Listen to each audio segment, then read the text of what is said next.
Hello नमस्कार दोस्तों, आपका अपने YouTube चैनल MSKBM इंस्टीट्यूट में स्वागत है।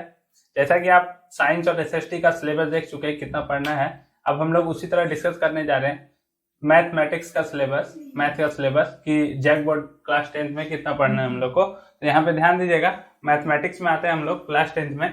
इसमें हम बताते चाह रहे हैं कि क्या नहीं पढ़ना है हमको। आप बुक निकाल के अपने साथ मार्क करते चलिएगा मेरे साथ कि क्या नहीं पढ़ना है हमको, ठीक है।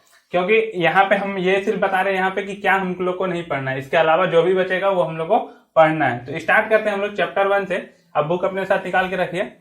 चैप्टर 1 में आपको दिखेगा पहला जो चैप्टर है जिसको हम लोग बोलते हैं वास्तविक संख्याएं, उसको क्या बोलते हैं हम लोग, वास्तविक संख्याएं, ठीक है, रियल नंबर जिसको हम लोग बोलते हैं। उसमें आप आइए एक्सरसाइज 1.1, उसका जो एक्सरसाइज 1.1 है उसे हटा दिया गया है, ठीक है। उसमें आपको मिलेगा यूक्लिड विभाजन प्रमेयिका, यूक्लिड विभाजन प्रमेयिका, ये आपको मिलेगा एक्सरसाइज 1.1 में, ठीक है, जिसको हम लोग बोलते हैं यूक्लिड डिवीजन लेमा, जिसको इंग्लिश में बोलते हैं यूक्लिड डिवीजन लेमा भी बोलते हैं। तो एक्सरसाइज 1.1 कंप्लीटली हटा दिया गया। अब आगे बढ़िए एक्सरसाइज 1.2 की ओर। 1.2 में यदि आप देखेंगे तो वहां से आपके लिए 3 सवाल हटा दिया गया, 5, 6 और 7। 5, 6 और 7 को हम लोग को नहीं पढ़ना है। और साथ साथ में ध्यान रखिएगा एग्जाम्पल 5 जो है उसको भी हम लोग को नहीं पढ़ना है। ये था चैप्टर 1 की बात। चैप्टर 1 के बाद हम लोग पहुंचते हैं चैप्टर 2 में। चैप्टर 2 जिसका नाम है बहुपद, जिसको हम लोग पॉलिनोमियल्स भी बोलते हैं। बहुत कोई इसको पॉलिनोमियल से ध्यान में रखे होंगे, तो ध्यान में रखिएगा जो बहुपद है उसी को हम लोग क्या बोलते हैं, पॉलिनोमियल्स बोलते हैं, ठीक है। तो पॉलिनोमियल्स में आते हैं हम लोग। तो बहुपद में हम लोग डिस्कस करते हैं क्या क्या नहीं पढ़ना है। तो देखिए इसमें बहुपद में जो नहीं पढ़ना है वो है त्रिघात बहुपद। त्रिघात मतलब जिसका घात 3 हो, उसी को हम लोग बोलते हैं त्रिघात बहुपद। देखिए इसमें ये जो टॉपिक है वो हटाया गया आपको, लेकिन यदि आप प्रीवियस ईयर का क्वेश्चन देखिएगा तो आपको एक भी क्वेश्चन त्रिघात बहुपद से नहीं मिलेगा। इसका मतलब यदि इसको हटाया गया तो इससे कभी क्वेश्चन वो पूछा ही नहीं है, इसलिए इसको हटा दिया गया, ठीक है। त्रिघात बहुपद को हटा दिया गया। इसमें आप मार्क कीजिएगा बुक में जो एग्जाम्पल नंबर 9 है, मतलब जो उदाहरण 9 मिलेगा आपको 9 नंबर, उसको हटा देना है, ठीक है, उसको नहीं पढ़ना हम लोग को। अब आइए एक्सरसाइज 2.3 में। 2.1 2.2 में कुछ नहीं, 2.1 2.2 पढ़ना है। 2.3 में अब आइए तो चैप्टर 2 का 2.3 में 2 to 5 ये जितना भी सिलेबस हम बता रहे हैं वो नहीं पढ़ना है, ये ध्यान रखना है। ये सिलेबस से बाहर हो चुका है, जिसको नहीं पढ़ना है, नहीं पढ़ना है, ये ध्यान में रखिएगा आप लोग कि ये जो बता रहे हैं उसको नहीं पढ़ना है, ये सिलेबस से बाहर हो चुका है। तो 2.3 में आइए, उसमें आप मार्क कीजिए 2 to 5, इसको नहीं पढ़ना है हम लोग को। ये था चैप्टर 2। अब आते हैं हम लोग चैप्टर 3 की ओर। अगला जो चैप्टर है बुक में देखिए आपको मिलेगा 2 चर वाले रैखिक समीकरण युग्म, पेयर ऑफ लीनियर इक्वेशन बोलते हैं इसको हम लोग। क्या बोलते हैं, पेयर ऑफ लीनियर इक्वेशन। ऐसे हिंदी में हम लोग बोलते हैं 2 चर वाले रैखिक समीकरण युग्म। 2 चर मतलब जिसमें 2 चर होगा, x, y, u, v, इस तरह करके कोई भी 2 होगा, वैसा रैखिक समीकरण युग्म पेयर के साथ रहेगा, मतलब एक जोड़ा रहेगा। तो इसमें से क्या क्या हटाया गया, देखिए इसमें एक ग्राफीय विधि के द्वारा सॉल्व करना, प्रतिस्थापन विधि के द्वारा सॉल्व करना, और तीसरा बीजगुणन विधि के द्वारा सॉल्व करना। इस 3 टॉपिक को हटा दिया है। एक विलोपन विधि है, इसमें विलोपन विधि पढ़ना है, ध्यान रखिएगा, वो बहुत इंपॉर्टेंट है, ठीक है। अब इसमें देखिए एक्सरसाइज की बात करते हैं हम लोग। तो इससे रिलेटेड जो भी एक्सरसाइज होगा उसको सिंपल सी बात है हटा दिएगा। तो देखिए इससे रिलेटेड जो एक्सरसाइज है मेरे पास, एक्सरसाइज 3.1 और 3.2 को हटा दिया गया विथ एग्जाम्पल के साथ। इसका कोई एग्जाम्पल भी नहीं करना है हम लोग को, और 3.1 और 3.2 भी नहीं करना है। तो ध्यान रखिएगा 3.1 3.2 हट चुका है एग्जाम्पल के साथ, विथ एग्जाम्पल। 3.3 में अब आगे आइए आप। 3.3 में देखिए मार्क कीजिए क्वेश्चन नंबर 2 और 3, क्वेश्चन नंबर 2 और 3 हटाते जाइए, आप उसको क्रॉस करते जाइए, जो नहीं पढ़ना उसमें क्रॉस लगाते जाइए। 3.3 में 2 और 3 एग्जाम्पल कौन कौन सा इसमें छोड़ना है, 8, 9 और 10, 8, 9 और 10, ठीक है। अब आगे बढ़ते हैं हम लोग 3.4 में। तो 3.4 जो एक्सरसाइज है उससे क्वेश्चन नंबर 2 को हटा दीजिए, क्वेश्चन नंबर 2 हम लोग को नहीं पढ़ना है। साथ में इसमें एग्जाम्पल जो नहीं पढ़ना है वो है 11 और 13। इसका जो एग्जाम्पल है वो है 11 और 13। अब एग्जाम्पल 11 13, उदाहरण 11 13 मिला आपको 11 और 13। 3.5 एक्सरसाइज में आप आइए तो क्वेश्चन नंबर 2 और क्वेश्चन नंबर 4, 2 और 4, और उसके साथ एग्जाम्पल आएगा आपके पास 14 to 16। 14 to 16 है, मतलब 15 भी है इसमें, ये ध्यान रखिएगा। 14 to 16 मतलब 14 से लेकर 16 तक, मतलब 15 भी आएगा, 14, 15, 16 तीनों एग्जाम्पल नहीं पढ़ना हम लोग को। आगे आइए 3.6 एक्सरसाइज में। तो 3.6 एक्सरसाइज कंप्लीटली हटा दिया गया है। 3.6 जो एक्सरसाइज है उसको कंप्लीटली हटा दिया गया है, और इसका जो एग्जाम्पल है वो है 17, टू 19, 17 टू 19 मतलब 17, 18, 19 तीनों एग्जाम्पल को हटा दिया गया। ये थी चैप्टर 1, चैप्टर 2 और चैप्टर 3 की बातें। अब हम लोग आते हैं चैप्टर 4 के साथ। जो चैप्टर है हम लोग के पास द्विघात समीकरण, जिसको हम लोग बोलते हैं क्वाड्रेटिक इक्वेशन। क्या बोलते हैं हम लोग? क्वाड्रेटिक इक्वेशन, द्विघात समीकरण। तो देखिए द्विघात समीकरण जिसका घात 2 हो उसके बारे में हम लोग पढ़ेंगे। तो देखिए यहाँ पे कौन कौन सा एक्सरसाइज हटाया गया। आप उसमें एक्सरसाइज में आइए 4.1 एक्सरसाइज का क्वेश्चन नंबर 2, 4.2 एक्सरसाइज में आइए तो क्वेश्चन नंबर 2 to 6 कहने का मतलब है 2 से 6 तक, मतलब 2 के बाद 3, 4, 5, 6 सारा हटा हुआ है यहाँ पे। अब आगे बढ़िए 4.3 एक्सरसाइज में आइए तो कंप्लीट विथ एग्जाम्पल, ये लिखा हुआ साफ साफ उसमें कि इसको हटा दिया गया है, मतलब 4.3 को कंप्लीट हटा दिया गया, उसके साथ जो उसका एग्जाम्पल होगा, उसके साथ उसका एग्जाम्पल कहने का मतलब है 4.3 के जस्ट पहले का जो एग्जाम्पल होगा, 4.2 के बाद का और 4.3 के पहले का, मतलब 4.2 से 4.3 के बीच का जो एग्जाम्पल होगा उसको हटाना है।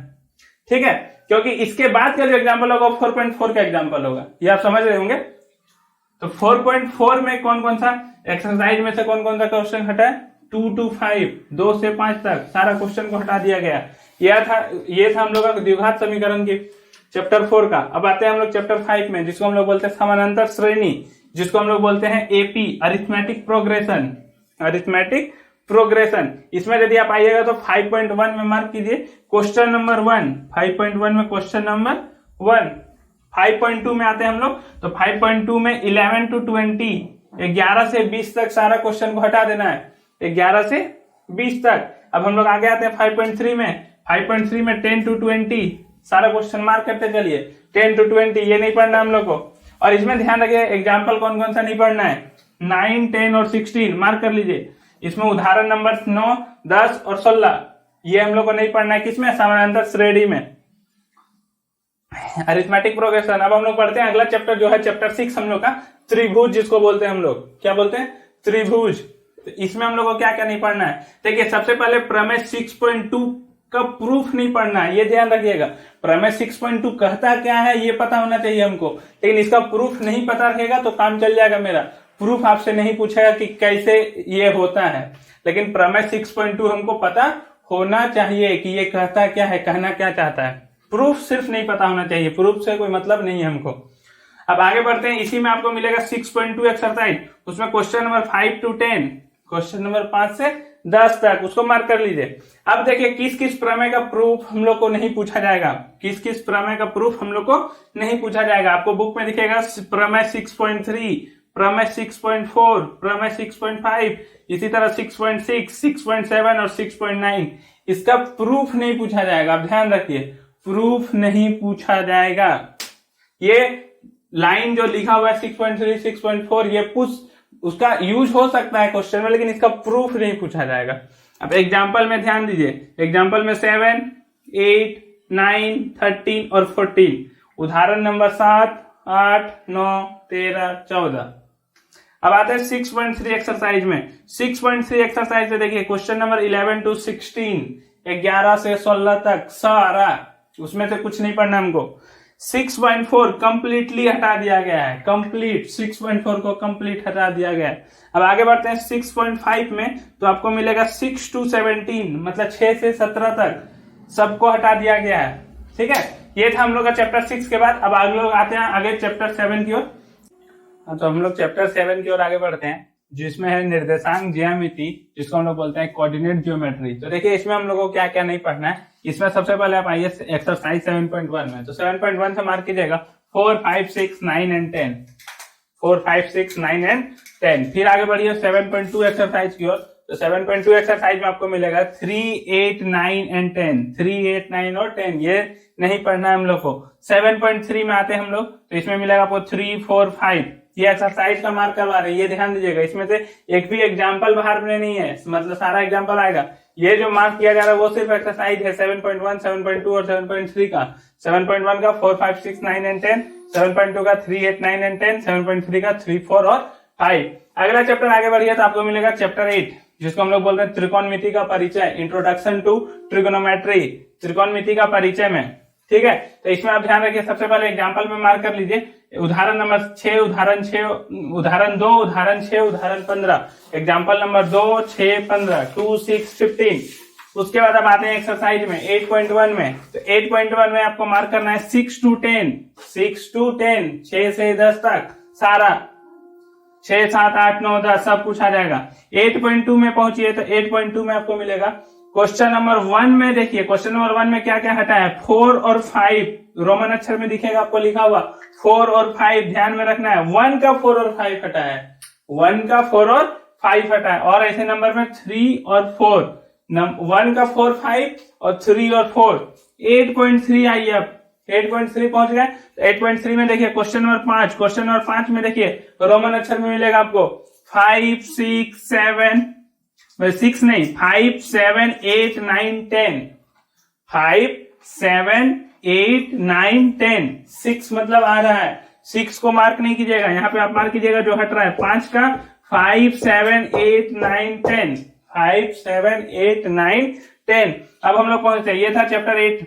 अब हम लोग पहुंचते हैं चैप्टर 9 में, जिसको हम लोग बोलते हैं त्रिकोणमिति के कुछ अनुप्रयोग, ऐसे हाइट एंड डिस्टेंस भी बोलते हैं इस चैप्टर को हम लोग। इसको क्या बोलते हैं, त्रिकोणमिति के कुछ अनुप्रयोग। इसमें देखिए 9.1 से क्या क्या हटाया गया है, एक्सरसाइज 9.1 में पहुंचिए, उसमें मार्क कीजिए 3, 6, 11, 13, 14, 15, 16, 3, 6, 11, 13, 14, 15, 16। ठीक है, ये था चैप्टर 9। अब हम लोग पहुंचते हैं चैप्टर 10। चैप्टर 10 क्या है, वृत्त, सर्कल। चैप्टर 10 वृत्त सर्कल, उससे हटा एग्जाम्पल नंबर 2 और 3, उदाहरण 2 और 3, उदाहरण 2, 3। एक्सरसाइज 10.2 में से कौन सा हटा, 9 से 13 तक सारा, 9 to 13, 9 to 13, 9 से 13। अब अगला चैप्टर की ओर आगे बढ़िए, अगला चैप्टर 11 जिसका नाम है कंस्ट्रक्शन, जिसको हम लोग बोलते हैं रचनाएं। क्या बोलते हैं हम लोग, रचनाएं।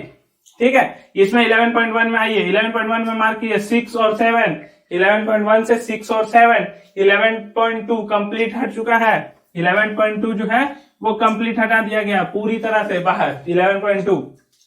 ठीक है, अब आगे पहुंचिए चैप्टर 12। चैप्टर 12 वृत्त से संबंधित क्षेत्रफल, एरिया रिलेटेड टू सर्कल, वृत्त से संबंधित क्षेत्रफल। तो एरिया रिलेटेड सर्कल में सबसे पहले 12.1 में पहुंचिए आप, 12.1 एक्सरसाइज 12.1 में क्वेश्चन नंबर 3, 12.1 का क्वेश्चन नंबर 3। 12.2 एक्सरसाइज 12.2 में 7 to 13, 7 से 13 तक, 7 से 13 तक सारा, 8, 9, 10, 11, 12, 13। ठीक है, एग्जाम्पल उसके साथ एग्जाम्पल 3 मार्क कीजिएगा, एग्जाम्पल 3 भी बाहर हो चुका है, उदाहरण 3, उदाहरण 3। ये था चैप्टर 12। अब हम लोग पहुंचते हैं मतलब 12.3, 12.1 और 12.2 हो चुका है, पहुंचेंगे हम लोग 12.3 में। तो 12.3 में पूरा बाहर हो चुका है, कंप्लीट विथ रिलेटेड एग्जाम्पल, मतलब 12.3 पूरा और उसके साथ साथ उसका जो उदाहरण दिया हुआ है सारा 12.3 और उससे जस्ट पहले जो एग्जाम्पल होगा, क्योंकि 12.3 का एग्जाम्पल कौन होगा, जस्ट जो उससे पहले लिखा हुआ है, एक्सरसाइज से जो पहले रहेगा वही ना उस एक्सरसाइज का एग्जाम्पल होगा। ये ध्यान दीजिएगा, 12.3 कंप्लीट बाहर हो चुका है, उसके साथ सारा एग्जाम्पल बाहर हो चुका है उसका, मतलब 12.3 का एग्जाम्पल कौन सा होगा, एक्सरसाइज 12.2 के बाद से जितना भी एग्जाम्पल होगा वो किसमें आएगा, 12.3 का एग्जाम्पल आएगा। ठीक है, अब चैप्टर 13 में पहुंचते हैं, पृष्ठीय क्षेत्रफल और आयतन, पृष्ठीय क्षेत्रफल और आयतन, जिसको हम लोग बोलते हैं सरफेस एरिया एंड वॉल्यूम। इसमें 13.1 विथ एग्जाम्पल पूरा 13.1 बाहर हो चुका है, 13.1। आप पूछिएगा 13.1 में क्या है, तो आपको मिलेगा ठोसों के संयोजन का पृष्ठीय क्षेत्रफल, कॉम्बिनेशन ऑफ सॉलिड, जब अलग अलग सॉलिड को कंबाइन कर देते हैं तो उसका सरफेस एरिया बोलता है निकालने। तो ठोसों के संयोजन का पृष्ठीय क्षेत्रफल 13.1 एग्जाम्पल के साथ साथ उदाहरण के साथ बाहर। ठीक है, ठोसों के संयोजन का आयतन, कोई दो ठोस को मिला दिया और उसका आयतन पूछ रहा है। ठीक है, मिलाने के बाद कंबाइन करने के बाद तो उसका 13.2 और उसका एग्जाम्पल 13.2 और उसका एग्जाम्पल। अब आगे बढ़िए, एक ठोस का एक आकार से दूसरे आकार में रूपांतरण, कोई एक ठोस है मेरे पास, उसको एक शेप से हम दूसरा शेप में रूपांतरण कर दिए, चेंज कर दिया उसका। ठीक है, तो वो एक्सरसाइज है 13.3 और उसके साथ जो एग्जाम्पल है वो भी बाहर हो चुका है। अब आगे आइए हम लोग शंकु का छिन्नक, जो अगला टॉपिक है शंकु का छिन्नक, जो आपको मिलेगा एक्सरसाइज 13.4 में। तो इसमें ध्यान रखिएगा क्वेश्चन नंबर सिर्फ 5 बाहर हुआ है, क्वेश्चन नंबर कितना बाहर हुआ है, 5, और इसका एग्जाम्पल 13 और 14, इसका एग्जाम्पल 13 और 14। अब यदि इसमें ध्यान दीजिएगा 13 नंबर चैप्टर में, तो आपको ध्यान देना है 13.1 पूरा बार, 13.2 पूरा बार, 13.3 पूरा बार, मतलब स्टार्टिंग का 1 2 3 तीनों बाहर हो चुका है। आ कौन रहा है 13.4। आप ध्यान दीजिएगा 13.4 में तो 5 ही सवाल है, ठीक है, 5 ही सवाल है, उसमें से 5वां नंबर बाहर हुआ है, मतलब 4 ही सवाल पढ़ना है आपको। चैप्टर 13 से सिर्फ 4 सवाल और एग्जाम्पल कुछ, ठीक है।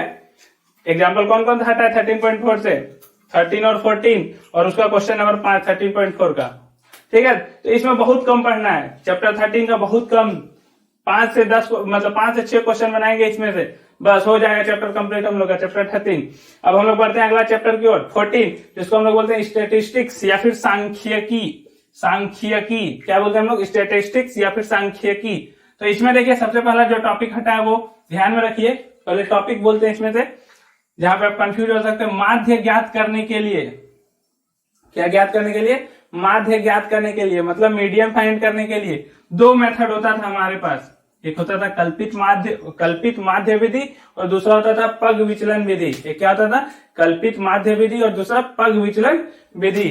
कल्पित माध्य विधि जिसको हम लोग बोलते हैं एज्यूम्ड मीन मेथड, क्या बोलते हैं उसको, assumed mean method. Mean find करना है हमको, उसका 2 मेथड था हम लोग के पास, पहला एज्यूम्ड मीन मेथड और दूसरा स्टेप डेविएशन मेथड। ये 2 मेथड हट चुका है, पहला एज्यूम्ड मीन मेथड और दूसरा स्टेप डेविएशन मेथड, ठीक है। अब इसमें एक्सरसाइज मार्क करते जाइए आप। 14.1 question number 7, 14.1 question number 7, 14.2 question number 3 और 5, 14.2 का क्वेश्चन नंबर 3 और 5, 14.3 में क्वेश्चन नंबर 2 3 और 5, 14.3 में 2 3 और 5, इसके साथ एग्जाम्पल 8, इसके साथ इसका एग्जाम्पल 8।